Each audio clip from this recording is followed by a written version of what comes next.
ምምላእ ትግራይ ቀጢነ ትእዛዝ ተመሓላሊፉሎም ሓድሽቲ መገልገልቲ ኮይኖም ስርዓት ብልጽግና ንህዝቢ ትግራይ በርኪኹም ስልጣን ከረክቦም ለይትን ቀትርን ይልምንለው ክብል ህወሓት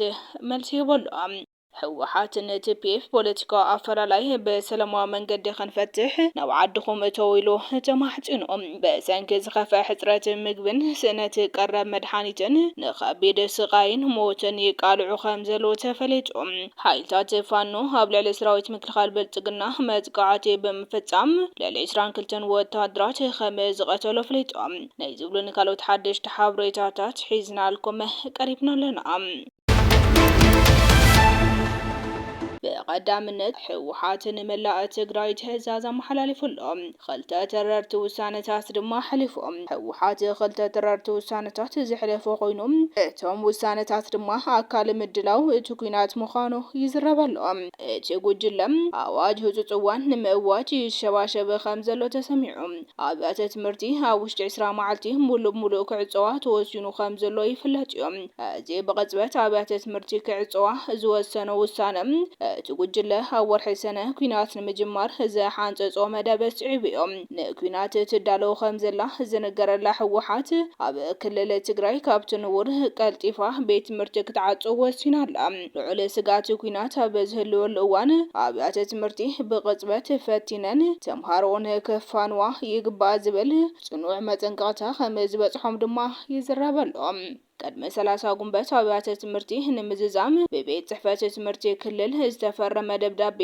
ናብ ኩለን ዞባታት ወረዳታትን መምሕዳር ከተማን ተላኢኹሎም እቲ ውሳነ ጀነራል ታደሰ ወረደ ካብ ስልጣኑ ምስተኣለም ደብረጽዮን ብዝሃቦ መምርሒ ዝተወሰደ እዩ ኣብ ቀዳማይ ኣኼባ ካቢኔ ሚኒስትራት ጀነራል ታደሰ ልዒሎም ቤት ጽሕፈት ደጀን ድሕሪ መሓዞም ብዛዕባ መደብ ትምህርቲ ናይ ዝዓመት ከም ዝተዘራረቡ ይዝከር እዮም ኣብ ትግራይ ወጥሪ ኣብ ዝረአየሉ ዘሎ እዋን ዓመተ ትምህርቲ ካብቲ ልሙድ ሓደ ወርሒ ቀዲሙ ክዕጾ ተወሲኑሎም ከም ውጽኢት ድማ ኣብያተ ትምህርቲ ቅድመ 30 ጉንበት ተምሃሮን ከፋንዋ መምርሒ ተዋሂቡ እዚ ድማ ኣብ መንጎ ነበርቲ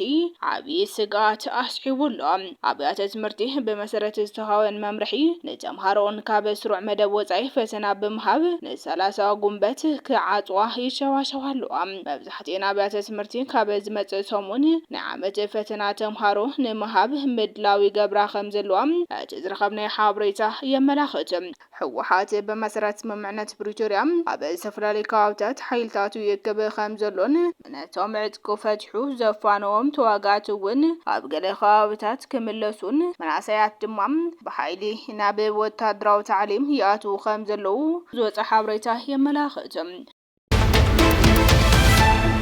ካብ ዝተፈላለዩ ከባቢታት ዞባ ምዕራብ ትግራይ ተመዛቢሎም ኣብ ማዕቆቢ ማእከል ሸራሮ ዝርከቡ ወገናት በሰንኪ ዝኸፍአ ሕፅረት ምግብን ስእነት ቀረብ መድሓኒትን ከቢድ ስቃይን ሞትን ይቃልዑ ከም ዘለዉ ገሊፆም እቶም ተመዛበልቲ ኣብቲ ቦታ ንዝርከቡ ኣባላትን ተወከልትን ኣብ ዝሃቦ ሓበሬታ እኹል ኣገልግሎት ሕክምና ብዘይምህላው ሕፅረት መድሓኒትን ሕፅረት ቀረብ ማይን ስዒቡ ንዝተፈላለዩ ሕማማት ቆርበት ተቃሊዖም ከም ዘለዉ ብምግላጽ እዚ ሕማም ካብቲ ዘለዎን ላዕሊ ብዝለዓለ መጠን ናብ ካልኦት ንኸይስፋሕፋሕ ዝኸፍአ ሰዋዊ ቅልውላው ንኸይፈጥር ዝምልከቶም ናይ ጥዕና ኣካላት ሰውምያን ህፁፅ ናይ ሕክምና ሓገዝ ክገብሩሎም ብትራሓቲቶም በሰንኪ ሕፅረት ቀረብ ምግቢ እቲ ኩነታት ናብ ዝኸፍአ ጥሜት ተቐይሩ መዓልታዊ ህይወት ወገናት ይጠፍእ ከም ዘሎ ዝገለጹ እቶም ተመዛበልቲ መንግስታዊ ኣካላትን ግብረሰናይ ትካላትን ንጉዳይ ድሕንነት ህይወት ቀዳምነት ብምሃብ ህፁፅ ናይ ምግቢ ቀረብ ከቕርቡሎም ተማሕፂኖም ህወሓት መልሲ ይባል ስርዓት ብልጽግና ነቲ ዝኣወጀ ጆኖሳይድ ምዕዋት ትኩረት ገይሩ ዝሰርሐሉ ሓድነት ህዝቢ ትግራይ ንምዝራግ ውዳበታት ብምፍራስ ህዝቢ ትግራይ ማእከል ሲዒኑ ክበታተን ናይ ምግባር ስራሕቱ ቀፂሉሉ ኣሎ ክብል ህወሓት ኣብ ዘውፅኦ መግለፂ ሓቢሩሎ እዚ ከዳዕ ጉጅለ ሕፅውን ኣንጻር ድሕነትን ህልውና ህዝቢ ትግራይ ተሰሊፉ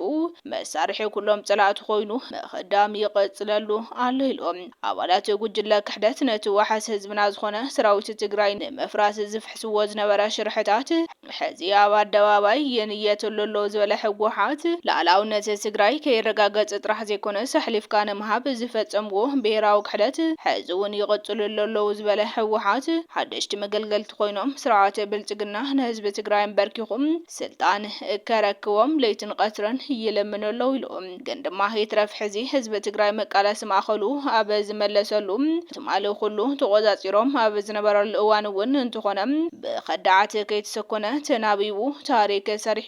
ህዝብና ሕዚ ነቶም ኣብ ውሽጣዊ ሕትኽቱ ክጽመድ ተልኾ ዝሓዙ ሑዳት ከዳዓት ኣቃሊሑ ብሄራዊ ሕቶታቱ ክምልስ ኣብ ጎኒ መንግስቱን መሪሕ ውድብ ህወሓትን ዓሲሉ ኣብ ዝቃለሰሉ መድረኽ በፂሑ እዩ ዘሎ ክብል ኣብ ባይታ ዘየለ ሓሳብ ገሊጹ እዮም። በዚ ኣጋጣሚ ብዝተፈለየ መልክዕ ተታሊልኩም ምስ ጽላይ ብምዃን ኣንጻር ላዕላውነትን ህልውና ህዝቢ ትግራይ ትሰርሑ ዘለኹም ኣካላት ኣብ ህዝብኹም ዘይንጸለ ጸሊም ታሪክ ክጽሕፉ ይግባእን ዝሓለፈ ይኣክል ኢልኩም ናብ ዓድኹም ተመሊስኩም ኣብ ትሕቲ ብሄራዊ ረብሓን ድሕነትን ህዝቢ ትግራይ ዓሲልኩም ዘለኩም ፖለቲካዊ ኣፈላላይ በሰላማዊ መንገዲ ክተሰጉሙ ይግባእ። ካብዚ ሓሊፉ ምስ ጆኖሳይደር ወጊንኻ ዝረጋገጽ ፖለቲካዊ ዕላማ ክህሉ ይክእልን ክብል ህወሓት ገሊጹሎም። ኣብ መወዳእታ ነቲ ገጢምና ዘሎ ብሄራዊ ሓደጋ ብብቕዓት ንምብዳህ ሕዚ እውን ከም ወትሩ ዓቕምታትና ወዲብና ንመድረኻዊ ቃልሲ ምርጋጽ ህልውናና ኣብ ሓደ ክንዓስል ይግባእ ክብል መልእኽቱ ኣሕሊፉሎም። ኣብ ምዕራባዊ ግንባር ወሎ በቴማራ ካብ ለጋይዳ ናብ ቢላል ዘገዝ ዝነበረ ሰራዊት ምክኻል ብልጽግና ብፋኖ ከም ዝተደምሰሰ ተፈሊጡ ኣሎ። ኣብቲ ውግእ መበል 105 ኮር መበል 33 ረጅመንት ኣፍባን ወሎ ቤተማራ ምልክ ተዓዊቱ ኣሎ። መከላከያ ሰራዊት ካብ ከተማ ቀለንግዳ ናብ ቢላላ እናተጓዓዘ ከሎ ኣድቬንቸር ሚሊክ ኮማንዶ መበል 105 ኮር 33 ረጅመንት ዓቢ ዓወት ተኻይዱ። እቲ ውግእ ካብ 10 ክሳብ 11 ጉንበት 2018 ኣብ ላጊዳ እዩ ተኻይዱ። መከላከያ ሰራዊት ድማ ሓይሊ ጽላቱ ደምሲሶ ክብል ፋኖ ኣብ ዘውፅኦ ሓበሬታ ኣመላኺቱ ኣሎ።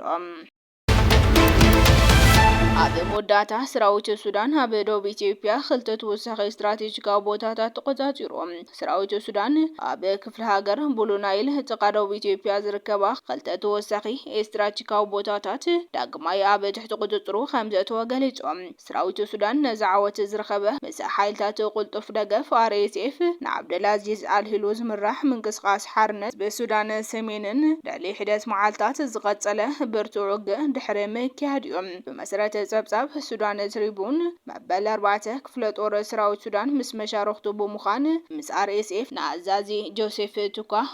ሙናት ምስ ዝኾኑ ሓይልታት ድሕሪ ዘካይዶ ብርቱዕ ውግእ ነተን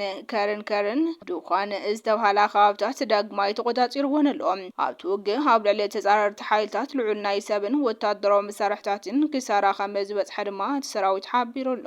እዚ ምስ ኢትዮጵያን ደቡብ ሱዳን ዘራኸብ ስትራቴጂካዊ ቦታ ዘለዎ ክፍለ ሃገር ብሉ ናይል ብሰንኪ ዝሓድሽ ውግእ ኣሽሓት ሰላማውያን ሰባት ካብ መረበቶም ክመዛበሉ ከለዉ እቲ ዞባ ናብ ማእከላይ ሱዳን ምእታው ዓብይ ናይ ሎጂስቲክ መስመር ስለዝኾነ ናይቲ ግጭት ቀንዲ ማእከል ኮይኑ ኣሎ። خبركم تخاتلتي كواليتي ميديا لو مستدلو حدش حبريتاتات نزوم تخاتلكم يمسلوني رام نتسنى يمكتسالكم دما هزينا انا مسجن سلام.